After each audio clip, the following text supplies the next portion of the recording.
রাস্তা clear clear.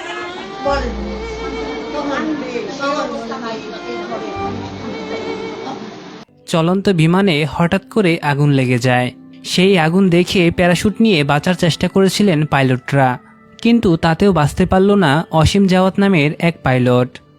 আপনারা জানলে অবাক হবেন যে বিমানে আগুন লাগার পর সাধারণ মানুষের যেন ক্ষতি না হয় সেই কথা চিন্তা করে পাইলটরা বিমানটিকে কর্ণফুলী নদীর কাছে নিয়ে গিয়েছিলেন। আর সেখানে গিয়ে পাইলটরা প্যারাশুট নিয়ে নদীতে লাফ দেয়। এতে একজন আহত হলেও অসীম জাওয়াত নামের এক সাহসী পাইলট মৃত্যুবরণ করেছেন। অসীম জাওয়াতের বাড়িতে নেমে এসেছে সুখের ছায়া। একমাত্র সন্তানকে হারিয়ে কান্না করতে করতে বারে বারে অজ্ঞান হয়ে যাচ্ছেন তার মা।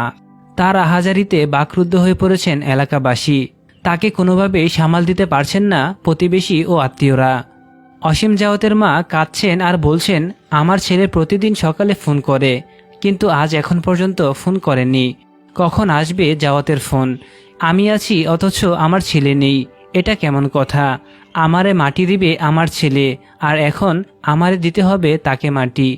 এসব কথা বলছেন আর কান্না করছেন অসীম জাওয়াতের মা। 1992 সালের 20 মার্চ মোহাম্মদ অসীম জাওয়াত মানিকগঞ্জ জেলার সাটুরিয়া থানার গোপালপুর গ্রামে জন্মগ্রহণ করেন।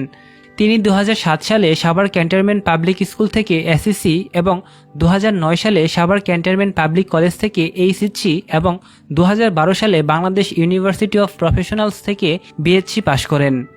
অসীম জাওয়াত 2010 সালের 10 জানুয়ারি বাংলাদেশ বিমান বাহিনীতে যোগদান করেন।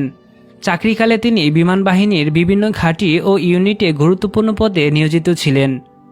চাকরিকালে তিনি দেশ বিদেশে পেশাগত বিভিন্ন কোর্সে অংশগ্রহণ করে সফলতার সঙ্গে তা সম্পূর্ণ করেন।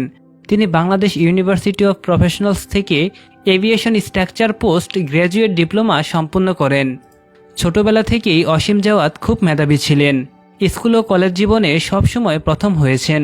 ছোটবেলা থেকে জাওয়াতের স্বপ্ন ছিল বড় হয়ে তিনি পাইলট হবেন। সেই স্বপ্ন পূরণও হয়েছিল, কিন্তু সেটি ছিল মাত্র অল্প সময়ের জন্য। অসীম জাওয়াতকে হারানোটা এখনও তার পরিবার কিছুতেই মেনে নিতে পারছেন না।